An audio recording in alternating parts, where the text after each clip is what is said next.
Hi friend, David here from Learn Christmas Lighting, and today I'm excited to tackle another top question, and this one is about colors. So, what colors should I use when I'm sequencing rather, my Christmas light display? Okay, so in this video, we're going to cover what colors you should use for your Christmas light display, as well as other holidays such as Halloween, which is a very popular one due to the fact that many of us can get out in decent weather and put up our display early if we sequence something for Halloween. So if you like this video, be sure to like it below, subscribe, and let's talk about the top colors to use for our Christmas light display. When it comes down to it, when you're sequencing your display, ultimately, whatever you feel fits the music best is the best choice. However, I want to give you some pointers here as to some color combinations that work really well and generally feel Christmassy. Okay, so first, let's talk about the sequencing of colors, okay, and some basic ground rules for using colors before we even talk about color specifics. Okay, you want to think about the flow of your overall show when you're thinking about what colors to use. Okay, in any given song, you don't want to use every color of the rainbow unless the song just really calls for rainbow colors. Okay, if the song doesn't particularly call for rainbow colors, then you want to stick to one or two color combinations. I really don't like to do a ton more than that. Sticking within just a few sets of colors does a couple really important things for you. The first thing that it does is it makes that song feel like it's together. It makes it feel cohesive. It makes it feel like everything belongs because you use similar colors or maybe two sets of colors throughout that entire song, changing them if the feel of the song drastically changes within the song, as some music does, whereas there's other music that feels very consistent throughout the entire song. Okay, so that's my first tip is don't use every color of the rainbow. Use a handful of color combinations, one or two, maybe three, throughout a given song. Okay, when we're thinking about the entirety of our display, the entirety of our set list per se, if we were a band playing a gig, think about songs that go next to each other.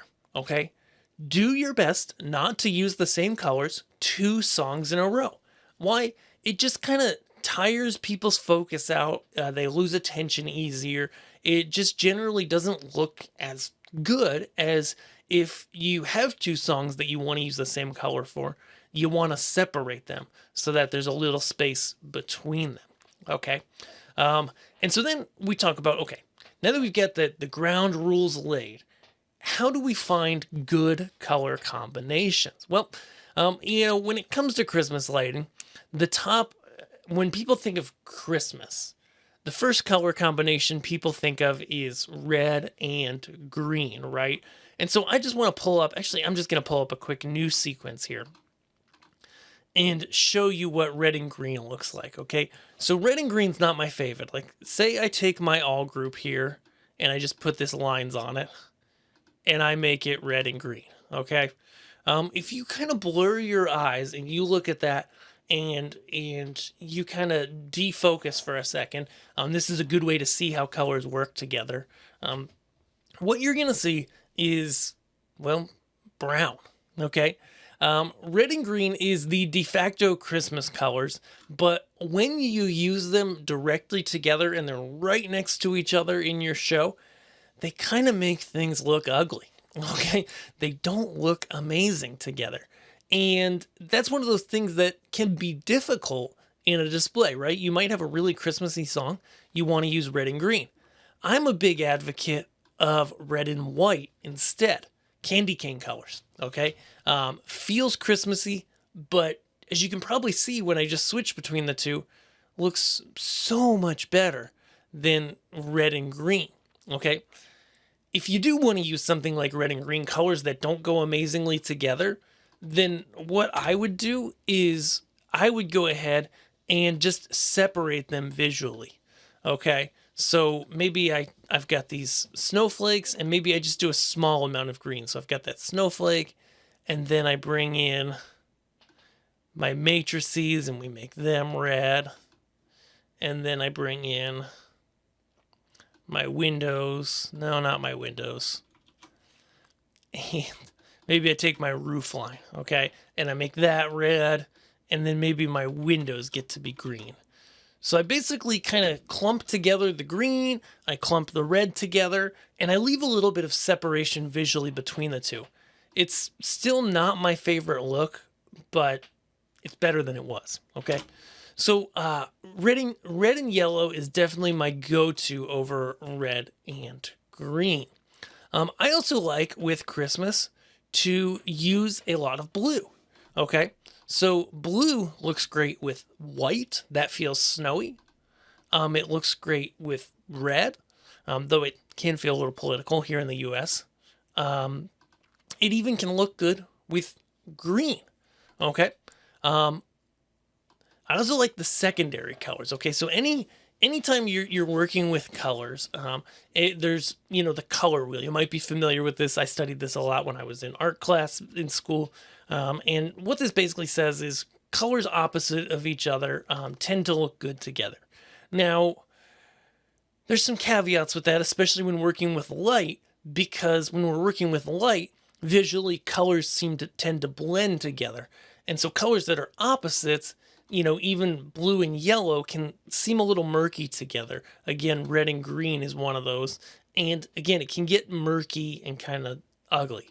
But what can look good together, and I think feels really wintry, is something like cyan, magenta, and yellow. Okay, these are not opposites on the color wheel, but they're actually thirds across from each other. So they're equally spaced on the color wheel, and they really give that a really nice feeling, and I think they feel wintry. Any of these combinations with white also works really well together. Red, green, and blue is another one, like cyan, magenta, and yellow. Again, watch that red and blue. I would actually move them so they don't touch as much. And adding white into anything does also make it look better. Okay, so when it comes down to it, as I mentioned, color-wise, you can kind of choose whatever you want, right? Complementary colors, those that are across on the color wheel, tend to be good together. Okay, red and green, as I mentioned, is not my favorite, but blue and yellow is really nice. We could do magenta and like a nice orange, and that tends to look really nice together. Pinks, the sky is really the limit. You can do like a light blue and a green, and that works together. Okay. And choosing colors and sequencing, as you may know, is definitely an art form in itself. It's one of those things that if you enjoy it, you enjoy choosing colors and making some really nice art out of your display, then go for it. And if not, buy sequences and import them because it will save you a ton of time. It's not that expensive if you think about the amount of time it takes to make a really nice sequence and the fact that you're buying them for like $50 or less sometimes from other vendors. It's definitely a good return on time for most people, right? But if you do want to use colors, stick to those complementary colors. Stick to those triadic color combinations. You can read more about this various places online. I actually have an article on my sister's site, Learn Stage Lighting, that we'll link to below, all about color combinations and what looks together in light. And you can find that. We'll link to it here as well. I think we'll have to link to it below, actually, not in the cards. But to wrap this all up in a bow, let's talk about Halloween. So we talked about Christmas specific colors that go well together. For any holiday, you can use any combination. For Halloween, I really like going with like a deep purple, like a violet. I like violet. I like orange. I like green. They look good in twos generally when you put all three together like this. It's not my favorite. Okay. I like yellow and blue and purple, cyan. These are kind of my favorites when it comes to Halloween. And I recommend check out my video here on doing a Halloween show if you haven't thought about that previously. I recommend if you are going to do Halloween, keep it simple, keep it easy, and have a lot of fun, because ultimately it's about creating a really great experience for your neighborhood.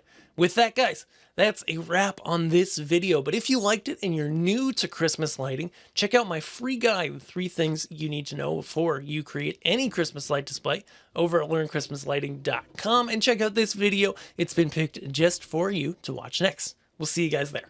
Thanks.